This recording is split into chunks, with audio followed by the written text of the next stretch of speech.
வணக்கம். செல்வகுமாரின் அறுவடை, விதைப்பு, பூச்சி விரட்டி அடித்தல் மற்றும் உப்பள பணிகள், செங்கல் சூளை பணிகள், பொது பணிகள், சாலை போடுதல், கட்டுமான பணிகள், பில்லர் குழி தோண்டி பில்லர் போடுதல் போன்ற அனைத்து பணிகளுக்குமான வானிலை முன்னறிவிப்பு. அதிகாரப்பூர்வ வானிலை அறிக்கைக்கு இந்திய வானிலை ஆராய்ச்சித்துறை அறிக்கையை பார்க்கவும். 2026 ஜனவரி 8 வியாழக்கிழமை அதிகாலை ஆய்வறிக்கை. வங்கக்கடலில் உருவாகி இருக்கக்கூடிய காற்றழுத்த தாழ்வு மண்டலம் வேதாரண்யத்திற்கு தென்கிழக்கே 750 கிலோமீட்டர் தொலைவிலும், யாழ்ப்பாணத்திற்கு தென்கிழக்கே 685 கிலோமீட்டர் தொலைவிலும், திரிகோணமலைக்கு 500 கிலோமீட்டர் தொலைவிலும், சென்னைக்கு 985 கிலோமீட்டர் தொலைவிலும் நீடித்துக் கொண்டிருக்கு. இந்த நிகழ்வு மிக மெல்ல நகர்ந்து யாழ்ப்பாணம் மற்றும் கோடியக்கரை இடைப்பட்ட பாக் ஜலசந்தி பகுதியை அடையும் 11ஆம் தேதி. 9ஆம் தேதி 10ஆம் தேதி நெருங்கும். 11ஆம் தேதி அது யாழ்ப்பாணம் அருகே வந்து செயலிழக்கும். பிறகு அனைத்து மாவட்டங்களுக்கும் 11, 12, 13ஆம் தேதி பரவலான மழைப்பொழிவை கொடுக்கும். தமிழ்நாட்டிற்கு 9ஆம் தேதியிலிருந்து மழை என்று நாம் சொல்லியிருந்தோம். அறுவடை பணிகளை, முதிர்ந்த நெல் தானியங்களை விரைந்து அறுவடை செய்திடுக என்று கேட்டிருந்தோம். அதுல எந்த மாற்றமும் இல்லை. இப்போ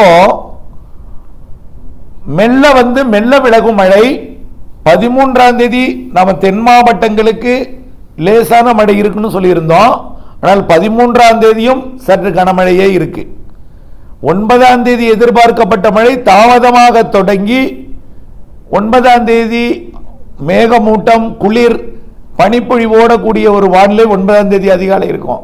9ஆம் தேதி காலைக்கு பிறகு வெயில் வந்ததும் ஆங்காங்கே மழைப்பொழிவை கடலோர மாவட்டங்கள், டெல்டா மற்றும் வடகடலோர பகுதிகளில் தொடக்கும். 9ஆம் தேதி மாலை இரவில் தான் நல்ல மழைப்பொழிவை கொடுக்கும். 10ஆம் தேதியிலே அதிகாலையில் இருந்து தான் டெல்டா மற்றும் வடகடலோரத்திற்கு கனமழை காத்திருக்கிறது. 10, 11, 12, 13 ஆகிய 4 நாட்கள் டெல்டா தென் மாவட்டங்களுக்கும், 11, 12, 13 ஆகிய 3 நாட்கள் மேற்கு மாவட்டங்கள் அனைத்து உள் மாவட்டங்களுக்கும், 9, 10, 11, 12 ஆகிய தேதிகள் வடகடலோரம் வட உள் மாவட்ட பகுதிகளுக்கும், 13ஆம் தேதி தென் மாவட்டங்களுக்கு ஒரு நாள் கூடுதலாக இருக்கும். அப்படிதான் 14ஆம் தேதியும் மழை இருக்கும். தூறல் சாரல், மேற்கு தொடர்ச்சி மலை, தென் மாவட்ட மேற்கு தொடர்ச்சி மலை. இப்போ இதுல எங்க அதிக மழை, நீர் தேங்கும் மழை அப்படின்னு பார்த்தீங்கன்னா, அதாவது உறுதியாக என்ன சார் எங்களுக்கு அப்ப நீர் தேங்காதா அப்படின்னு கேட்பாங்க நிறைய பேர். அப்படி கிடையாது. உறுதியாக நீர் தேங்கும் மழை, நீடித்து நின்ற மழை, அதாவது காற்றுடன் கூடிய மழை. காற்றுன்னா புயல் காற்று கிடையாது. ஒரு சாதாரண நிகழ்வு வந்து ஒரு மழை பொழிவு கொடுக்கும்போது லேசாக மரங்கள்லாம் லேசாக ஆடிதான் மழை பெய்யும். நேற்றைக்கு ஒரு தூறல் கொடுக்கும் பொழுது எப்படி காத்தடிச்சது? தென்னை மரங்கள் லேசாக ஆடியதா இல்லையா? அது இயற்கை. அது ஒரு சாதாரணமான ஒரு காத்தோட தான் ஒரு மழை இருக்கும். பெரிய புயல் காத்து, மரத்தை முறிக்கிற காத்து அல்ல. சாதாரணமாக ஒரு காற்றோட தான் மழை இருக்கும். அந்த காற்று இருக்கும் என்பதனால குளிர் அதிகமாகும். எப்பொழுதுமே குளிர்ந்த சீதோஷணைக்குள்ள காற்று நுழைஞ்சா நடுக்கும். குளிர்ந்த ஒரு வானிலை இருக்கும் பொழுது, அதாவது குளிர்ச்சித்தன்மை இருக்கும் பொழுது அதுக்குள்ள காற்று நுழைஞ்சா என்னாகும்? நடுக்கும், குளிராக மாறும்.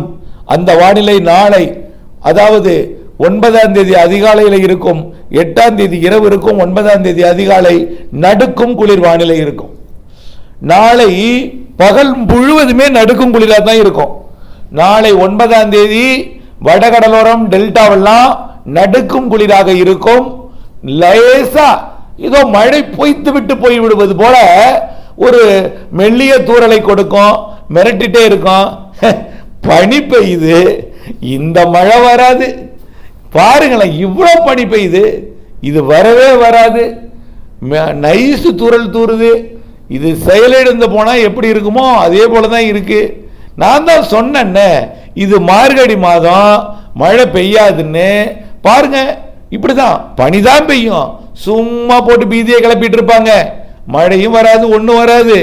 அப்படின்னு சொல்றக்கூடிய வானிலை நாளை காலை இருக்கும், நாளை அதிகாலையில் இருக்கும், இன்றைக்கு நள்ளிரவு இருக்கும், பனிப்பொழிவு இருக்கும், குளிர் இருக்கும், மதியம் கூட நாளைக்கு நடுக்கும், அந்த மாதிரியான குளிர் கொடுக்கும். அதே வேளையில் நாளை மதியத்துக்கு பிறகு அது நனைக்கும் மழையாகவும், பிறகு மிதமான மழையாகவும், பிறகு சற்று கடமழையாகவும் மாறிவிடும். டெல்டாவிற்கு 9ஆம் தேதி இரவு 10ஆம் தேதி அதிகாலையிலிருந்து மிதமானது முதல் சற்று கனமழையாக மாறிடும். குறிப்பா கடலூர், மயிலாடுதுறை, புதுச்சேரி வச்சுக்கலாம், புதுச்சேரி, கடலூர், கடலூர்லையும் தெற்கு, கடலூர் தெற்கு, சிதம்பரம், பிச்சாவரம் உள்ளிட்ட பகுதிகள், முடசலோடை, பரங்கிப்பேட்டை உள்ளிட்ட பகுதிகள் மற்றும் மயிலாடுதுறையின் ஒட்டுமொத்த பகுதி, அரியலூர் மாவட்ட கிழக்கு பகுதி மற்றும் நாகப்பட்டினம், காரைக்கால், திருவாரூர், தஞ்சாவூர் மற்றும் புதுக்கோட்டை மாவட்டத்தோட கடலோர பகுதி மற்றும் ராமநாதபுரம் கடல் ஒட்டி இங்கெல்லாம் கடுமையான ஒரு குளிருக்கு பிறகு நாளை மாலை மதிய மாலையில் மழைப்பொழிவை தொடக்கும். நாளை இரவு குளிர் கூடுதலாக இருக்கும், மழையும் இருக்கும், குளிரும் இருக்கும். ஒருவேளை குளிர் இல்லாம பனிப்பொழிவை கொடுத்தா கூட பொழுது விடிந்ததும் அது மழையாக மாறிவிடும் 10ஆம் தேதி. ஆக நிகழ்வு 11ஆம் தேதி தான் யாழ்ப்பாணம் அருகே வருது. தொலைவில் இருந்து கொண்டு இருவேறு காற்றை இணைக்கும் பொழுது இருவேறு குளிர்காற்றுகள் வருவதன் காரணமா அது மேகம் உருவாவதற்கு தடையாக இருந்து குளிரை கொடுக்கும். முன்னேறி வரும்பொழுது என்ன ஆகும்னா அது மழையை ஏற்படுத்தக்கூடிய வெப்ப நீராவியை கொண்டு வந்து ஏற்றும். ஆக உள்ளே கடக்க முடியாமல் பிறகு குளிரின் காரணமாக செயலிழக்கும். செயலிழக்கும் போது அதோட விட்டம் அதிகரிக்கும். அதிகரிக்கும் பொழுது உள் மாவட்டங்களுக்கும் மேற்கு தொடர்ச்சி மலை மாவட்டங்களுக்கும் கர்நாடக எல்லையோரம் வரைக்கும் மழை பொழிவை கொடுக்க தொடக்கம். ஆக கர்நாடக எல்லையோரம் அளவா தான் இருக்கும். கர்நாடக எல்லையோரம் ஏதோ கொட்டி தீர்க்க நினைச்சாதீங்க. நம்பர் 1 இடம் மழைப்பொழிவு நம்பர் 1 இடம் பிடிக்கக்கூடிய இடம் மயிலாடுதுறை, காரைக்கால், நாகப்பட்டினம். அடுத்த கடலூர். அடுத்த இடத்தை பிடிக்கக்கூடியது திருவாரூர், தஞ்சாவூர், அரியலூர் மற்றும் விழுப்புரம், கடல், புதுச்சேரி. அடுத்த இடத்தை பிடிக்க போவது புதுக்கோட்டை மற்றும் செங்கல்பட்டு. அடுத்த இடத்தை பிடிப்பது ராமநாதபுரம், சென்னை, திருவள்ளூர். இதுதான். அப்புறம் உள்ளே, அப்புறம் 10ஆம் தேதி உள்ளே, கொஞ்சம் கொஞ்சமா உள்ளே. 11ஆம் தேதி அனைத்து மாவட்டங்களுக்கும், 11, 12, 13 அனைத்து மாவட்டங்களுக்கும். சரி, இதுல இருந்து என்ன புரியுது? அறுவடை தானியங்களை முதிர்ந்திருந்தால் அறுவடை செய்யலாம். ஆனால் அறுவடைக்கு எந்திரம் கிடைக்கல, ஏன்னா பொங்கல் முடிந்து வரலாம்னு சொல்லி இன்னும் சரியான முழுமையான அறுவடை வரவில்லை என்று எந்திரங்கள் இல்லை. இருந்தாலும் வாய்ப்பு இருக்கும் பொழுது அறுவடை தானியங்கள் முதிர்ந்திருந்தால் அறுவடை செய்யுங்க. இல்லையா வடிகாலை சரியா செய்து வச்சிங்க. காரணம் என்னன்னா நிறைய இடங்கள்ல கடந்த சில நாட்களாக வீசிய காற்றின் காரணமா நெல் கதிர் சாய்ந்து விட்டது, படுத்து விட்டது. சில இடங்கள்ல தரையோடு படுத்திருக்கு. மழை பெஞ்சா என்ன ஆகும்? டெல்டா மாவட்டங்கள்ல 9ஆம் தேதி, 10ஆம் தேதி, 11ஆம் தேதி, 12ஆம் தேதி, 13ஆம் தேதினு 3 நாள் 4 நாள் மழை பெய்யும் பொழுது தொடர்ச்சியா ஈரம் இருந்தா அது வைக்கோலுக்குள்ள ஈரம் காய விடாமல், ஏன் வெயில் அடிச்சா தானே காயறதுக்கு, வெயிலும் இருக்காது, மூடியே கிடக்கும். இப்படி இருக்கும் பொழுது என்ன ஆகும்? ஈரமாக இருக்கும் பொழுது முளைப்புத்திறன் வந்துடும். ரொம்ப எச்சரிக்கை. முடிந்தால் விழுந்திருப்பதை கட்ட முயற்சி செய்யுங்கள். கட்டி வைங்க. அப்படியே கொஞ்சம் கொஞ்சமாக சேர்த்து ஒரு முடிச்சு போட்டு வைப்பீங்க, சில நார்களை வச்சு கட்டி வைப்பீங்க, அது மாதிரி கட்டுங்க. இல்லைன்னா வடிவதற்கு ஏற்ற வடிகாலை செய்து வைங்க. நல்ல அடுத்த வயல் தண்ணீர், அறுவடை தானியங்கள் விழுந்து கிடக்கக்கூடிய வயலுக்குள்ள தண்ணி நுழைஞ்சிடாத அளவுக்கு சுற்றி வரப்ப கட்டி, வயல்ல தானியங்கள் விழுந்து கிடக்கக்கூடிய வயல்களில் இருக்கக்கூடிய தண்ணீரை வடிய விடுவதற்கு சாதகமான இயற்கை அமைப்பை, வடிய விடுவதற்கான அமைப்பை ஏற்படுத்தி வையுங்கள். பிற இடங்களில் வடிய விடாதீங்க. பெய்ய பெய்ய வடிய விடணுமே தவிர மழை பெய்ய போதுன்னு வடிய விடக்கூடாது. திடீர்னு சில இடத்துல ஸ்டாப் ஆயிரும். ஒவ்வொரு ஊருக்கும் எனக்கு தெரியும் எந்த ஊர்ல எப்ப மழை பெய்யும் அப்படின்னு. அவ்வளவு ஊரையும் டீடைலா சொன்னோம்னா ஒரு நாள் முழுக்க லைவ்ல தான் சொல்லணும்.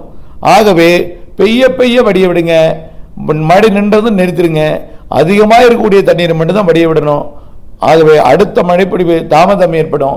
17ஆம் தேதி, 18ஆம் தேதி, 19ஆம் தேதி. அது 17, 18, 19 நீர் தேங்கும் அளவிற்கு சில இடங்கள்ல இருக்கும். நீரே கொடுக்காம சில இடங்களில் நினைச்சிட்டு போகும். அதெல்லாம் இருக்கு. அதனால வரக்கூடிய மழையை சேமித்து வைக்க வேண்டும். பெய்ய பெய்ய தான் வடிய விடணும். பெய்ய போகுதுன்னு திறந்து விட்டுட்டு வீட்டில் தூங்கக்கூடாது. பெய்ய பெய்ய தான் வடிய விடணும். அதனால மழை அறுவடை தானியங்கள் இருக்கக்கூடிய இடங்களில் மட்டும் வடிகாலை ரெடியாக வைங்க. ஏன்னா அறுவடை தானியங்கள் கீழே விழுந்திருக்கவர்களுக்கு தண்ணி தேவையில்லை, அடுத்தது உழுது நடவு நடணும். ஆகவே அறுவடை தானியங்கள் முதிர்ந்து படுத்திருக்கக்கூடிய விழுந்திருக்கக்கூடிய பகுதிகளில் வடிகாலை சரியாக வச்சுங்க. நிலக்கடலை விதைப்பு வேண்டாம், நேற்றும் விதைச்சிட்டே இருக்கீங்க, இருந்தாலும் நேற்றைக்கு முன்தினத்தை விட நேற்றைக்கு விதைப்பு குறைந்திருக்கு, வேண்டாம். வரக்கூடிய போகி பண்டிகைக்கு பிறகு நாம் பொங்கலுக்கு பிறகு போட்டுக்கலாம் நிலக்கடலை விதைப்பை. அதே போல் வெங்காய அறுவடை வேண்டாம். அறுவடை செய்யணும்னா விரைந்து அறுவடை செய்யணும். உள் மாவட்டங்களுக்கு 11ஆம் தேதி 10ஆம் தேதியே வரலாம். நீங்கள் 11ஆம் தேதி நினச்சிக்காதீங்க, 10ஆம் தேதியே வரலாம், வாய்ப்பு இருக்குது. ஆனால் 11ஆம் தேதி உறுதிங்கிறத நினைப்பு வச்சுக்கணும். ஏன்னா 11ஆம் தேதி தான் செயலிழந்து அதோட விட்டம் அதிகரிக்கிறது. ஆக 10ஆம் தேதி வாய்ப்பு இருக்குது, 11 நினைச்சிங்க. மழை எதிர்நோக்கி இருப்பவர்களுக்கு 10ஆம் தேதி வரலாம், 11ஆம் தேதி தான் வாய்ப்பு உறுதி அப்படின்னு நினச்சிக்கணும். அப்போது 9ஆம் தேதியே மழை வெள்ள பனி வந்துன்னு வச்சுங்க, உங்கள் மனசு என்ன செய்யும், மந்திரம் ஓத ஆரம்பிச்சிடும். செல்வகுமார என்னையா மழை வருனாரு, பனி பெய்யுது, இப்படிதான் இவர் சொல்லுவார். ஏற்கனவே சொல்லியாச்சு. அதே தான், உங்களை எல்லாம் மாற்றவும் முடியாது, எதுவும் செய்ய முடியாது. உங்களாலேயே நான் வீணாக போயிட்டேன், உங்களாலேயே நான் ஊடகங்களுக்கெல்லாம் பேட்டி வழங்க முடியாத நிலையில் இருக்கேன். ஏனென்றால் உங்களுக்கு புரிதல் இல்லை, அறிதல் இல்லை, என்ன சொல்கிறது, இதுக்கு மேலே வார்த்தை எனக்கு இல்லை. ஆகவே தயவு செய்து புரிந்து கொள்ளுங்கள். 11, 12, 13 தாமதமாக வரும் மழை மெல்ல வந்து நிறைய இடங்களில் பெய்துவிட்டு போகும். 9 வரும், ஆனால் கடலோரம் 10 உள்ளே வரும், 11 தான் உறுதியாக வரும். 10ஆம் தேதி பாதிக்கு கிழக்கே வந்துடும். 10ஆம் தேதி பெரும்பாலான கடலோர மாவட்டங்கள் தென் மாவட்டங்கள் இருக்கும். 11ஆம் தேதி தான் தென்மேற்கே மேற்கே எல்லாம் வரும். கர்நாடக எல்லையெல்லாம் 11ஆம் தேதி வரும். 10ஆம் தேதி வாய்ப்பு இருக்கு, இல்லைன்னு நினைச்சிடாதீங்க. 9ஆம் தேதிக்குள்ள அறுவடை முடிங்க, முடிந்தால் 8ஆம் தேதிக்குள்ள முடிங்க. முதிர்ந்த நெல் தானியங்களை மட்டும்தான். பூச்சி விரட்டு இன்றைக்கு அடிக்கலாம், ஆனால் தூறல் வரும், எச்சரிக்கை தேவை. நாளைக்கெல்லாம் பூச்சி விரட்டு அடிக்க முடியாது. இன்றைக்கு அடிக்கலாம், நாளைக்கெல்லாம் முடியாது. ஆனால் உள் மாவட்டங்களுக்கு வாய்ப்பு கிடைக்கும் நாளை 11ஆம் தேதி வரைக்கும். ஒவ்வொரு ஊருக்கும் ஒவ்வொரு மாதிரி இருக்குங்க. ஆகவே நீங்கள் சூழ்நிலையை பார்த்து நீங்கள் செய்து கொள்ளுங்கள். மழை எதிர்பார்ப்பை பொறுத்த வரைக்கும் 11, 12, 13 வைங்க. கடலோரத்துக்கு 9 மதியத்துக்கு மேலே வைங்க. 9க்கு அதிகாலையில் பனிப்பொழிவு இருக்கும், அதனால் மழை இருக்காதுன்னு கற்பனைக்கு போயிடாதீங்க. ஆகவே இவையெல்லாம் நிறைய அறிக்கையில் சொல்லியாச்சு. உப்பளங்களை பொறுத்த வரைக்கும் உப்பு பாத்தி சரி செய்யும்படியும் உப்பு பாத்தியை உருவாக்குதல் பணி தொடர்பாக வரக்கூடிய பொங்கலுக்கு பிறகு செய்யலாம். வரக்கூடிய 9, 10, 11, 12, 13 கனமழை இருக்கிறது. குறிப்பாக வேதாரண்யம் தூத்துக்குடி பகுதிக்கெல்லாம் கண்டிப்பாக கனமழை இருக்கும். வேதாரண்யம் அகசியாம்பள்ளி மற்றும் மரக்காணம் பகுதிக்கு கண்டிப்பாக கனமழை இருக்குது. உப்பு பாத்தியை நம்ம சரி செய்தல் ஏற்படுத்துதெல்லாம் பொங்கலுக்கு பிறகு தொடக்கலாம். அதுக்கு பிறகு 17ஆம் தேதி மழை எப்படி இருக்குது என்பதை பார்த்து தொடக்கணும். கண்டிப்பாக பொங்கலுக்கு பிறகு வாய்ப்பு வழங்கும் என்று எதிர்பார்க்கிறேன். இணைந்தே இருங்கள் அப்டேட்ஸுடன். நன்றி.